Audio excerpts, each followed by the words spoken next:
welcome and good day. I'm very grateful to be here with you in person and also virtually. Much gratitude. So we are in the holiday season.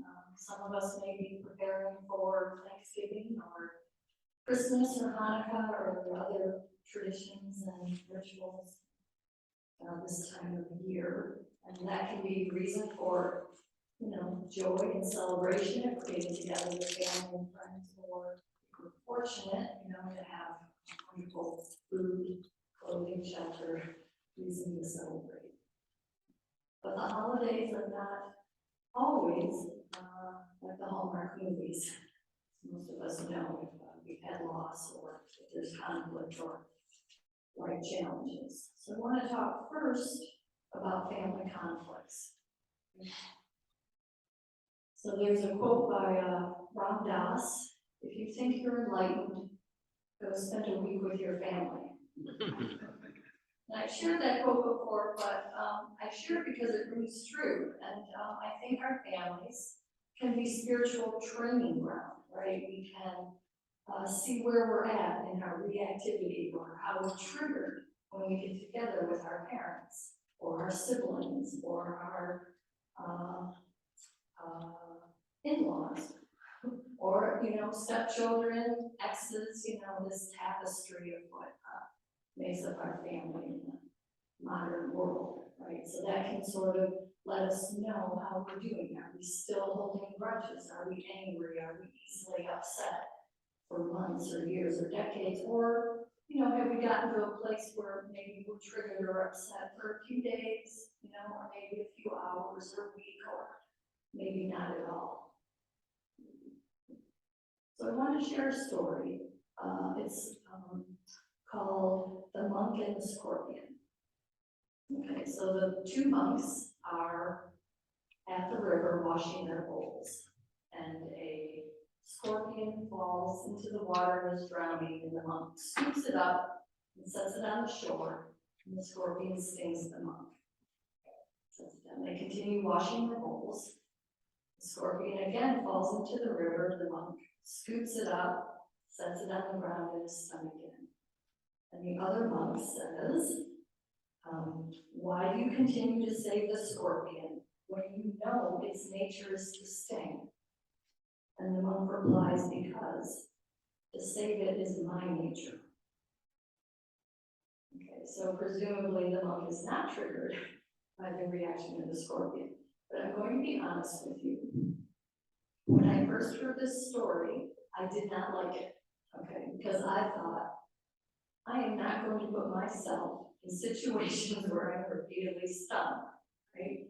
And so I took it a little bit literally. And there's that quote by Maya Angelou: "When people show you who they are, believe them the first time." Right? So that was my take. Like, I don't like this story. This doesn't resonate with me. Okay.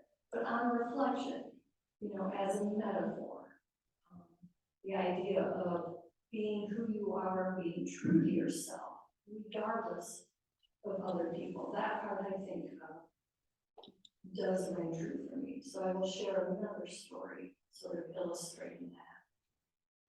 So Jack Kornfield is a founder of Spirit Rock Meditation Center.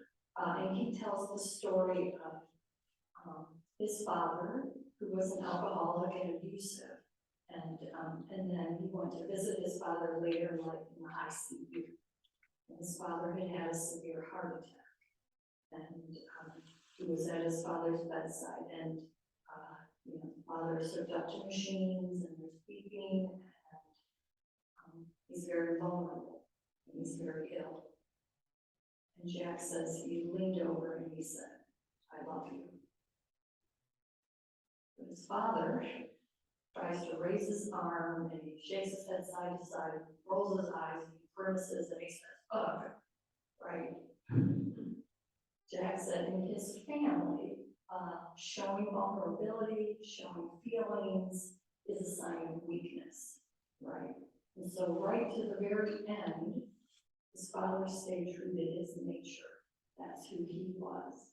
But Jack, this meditation teacher, tries to stay true to his nature.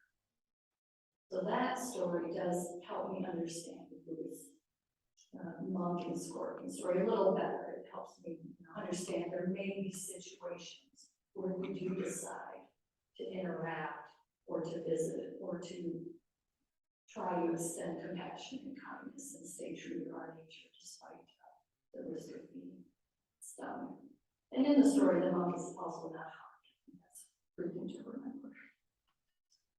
So another spiritual teacher that I recently attended a workshop with is Puma. He's a healer in Peru, a shaman, and he shared the quote, sometimes your blood family is not your spiritual family.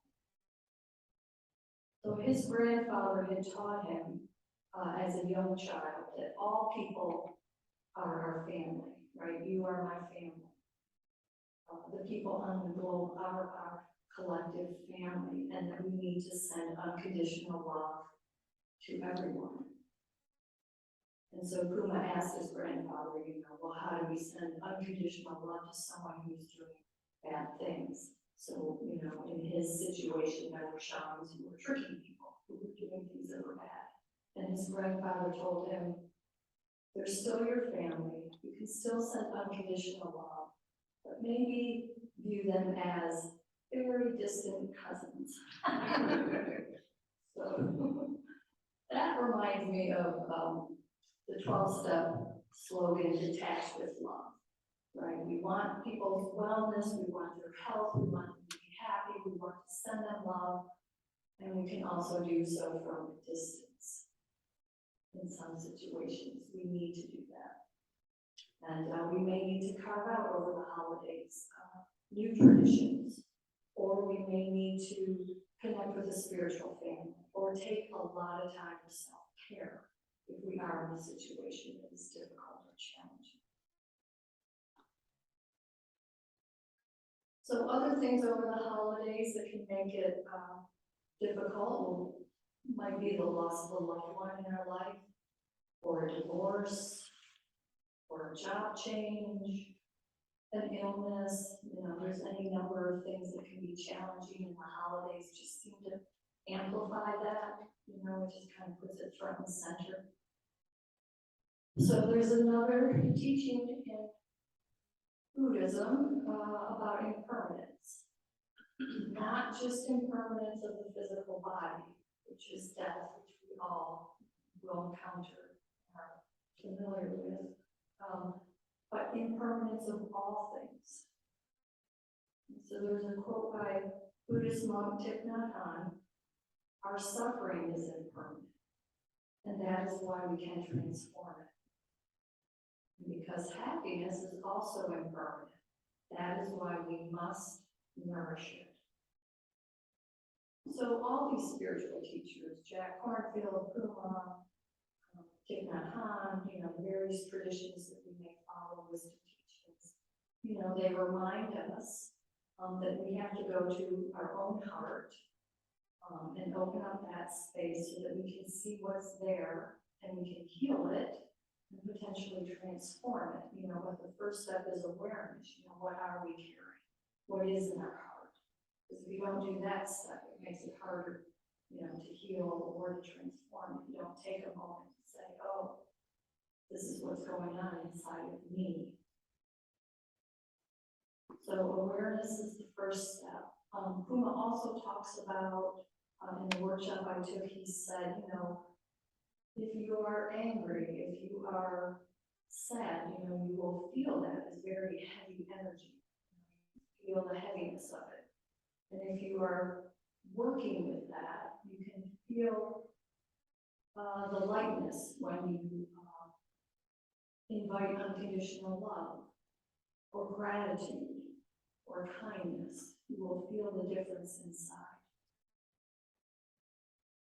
So we're going to practice being aware aware of our breathing and slowing down is how we can sort of check in with our hearts and see what's going on. We're just going to do a brief meditation. I invite you to close your eyes, get comfortable, take a few slow, deep breaths in and out. And perhaps place your hand on your heart, just breathing into that space.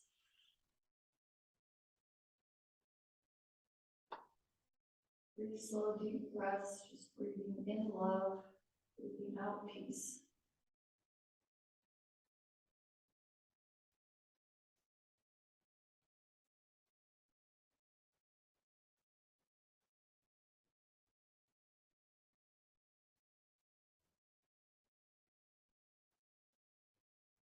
While you breathe, I'm going to do a reading called the Gardener.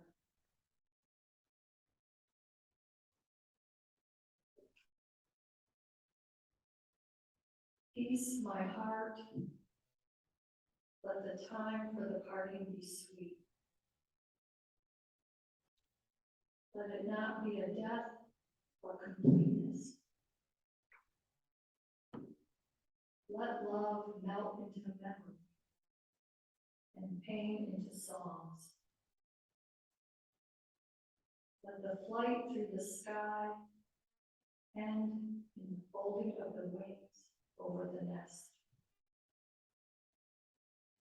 Let the last touch of your hands be gentle like the flower of the night. Stand still, the beautiful end for a moment, and say your last words in silence. I bow to you and hold up my lamp to light your way. I invite you to open your eyes. You continue those discussions. So our breath is one way we can return to our heart space, to the sacred center that is available to us, no matter what else is going on around us, whether it's the holidays or not the holidays, we can always return to our breath, to our heart, take a few moments, and just breathe. Our individual healing is how we begin. We water the seeds within, right? The seeds of compassion, the seeds of unconditional love, the seeds of kindness, the seeds of gentleness. Right? And we can ask, what do I need for wholeness? What do I want going forward? What do I need to release?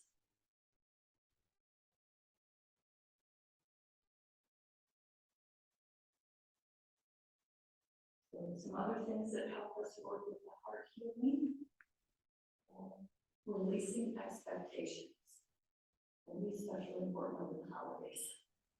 Right, so during the pandemic, my daughter was in New York City. She said her motto was, expect the unexpected. So the pandemic was this huge teacher for us, right? Things shift, they change, they're not the same. Like the reading I did earlier, we are in the river and it is moving forward and we have no choice but to go. We cannot go back. Right, so let go of the expectations. Letting go of judgments. Right, that's the motto, live and let live. You know, it's not our job to fix people, our job is to love people.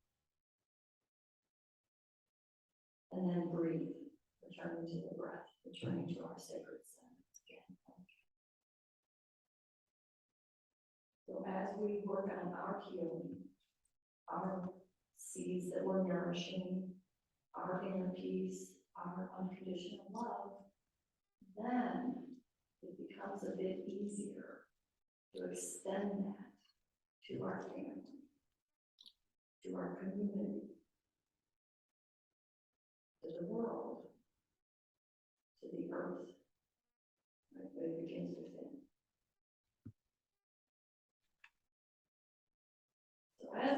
this word, heart healing. You may begin to notice the gifts that the people in our lives have brought us. Maybe the gift was of our own worthiness, or our own courage and strength. Or maybe the gift was learning about generational trauma, stop that pattern going forward. Maybe the gift was to appreciate the moments with the people that are here, because we now know how fleeting that time is with the people we care about. And maybe the gift is how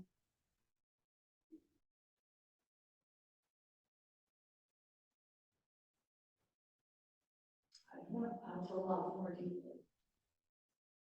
Whatever those gifts are, we can take them forward. And we can also appreciate the gifts that we receive from the people who have passed. They left us gifts of some sort. In the Heart Guide book, I interviewed people about the loss of loved ones, and a lot of them talked about how to honor people who have passed over the holidays. We can light a candle. We can say the names. We can share the stories about them. We can honor their presence in our lives. We can show gratitude for whatever the gift was. To do a brief reading from the Moment of Calm book. Close your eyes if you like. Feeling the heart after loss. When we lose someone we care about, there are no simple solutions or 10 effortless steps we can follow to fix our sorrow or the sorrow of our friends and family. There are no magic words that can make everything somehow better. With death, we miss the people we love. In our sacred space of our hearts, we can look closely at our lives and the lives of people. We can breathe through intense emotions. We can explore our thoughts. We can recall events that make us laugh or smile while sharing stories of cherished times together. There are no easy answers to grief, but there are a few nuggets of hard-earned wisdom. Know you are not alone. Know there is more than we currently understand. Know the people we love want us to be happy. Know that healing takes time. Know you are here for a reason. Know you are loved. In time, we find what truly helps heal our heart. Be gentle with yourself. Today, there's no need to rush or to do anything. Just be. That's enough. And the affirmation is, I am gentle and kind to myself today. I do not need to rush my healing. I allow myself to just be. So being kind to ourselves, being gentle with ourselves, doing what we need to do over the holidays to take care of ourselves. That's really important. So I'm going to conclude with a quote from Paulo Coelho that reminds us, we are travelers on a cosmic journey. We have stopped for a moment to encounter each other, to meet, to love, to share. This is a precious moment. It is a little parentheses in the journey. Thank you. Be well.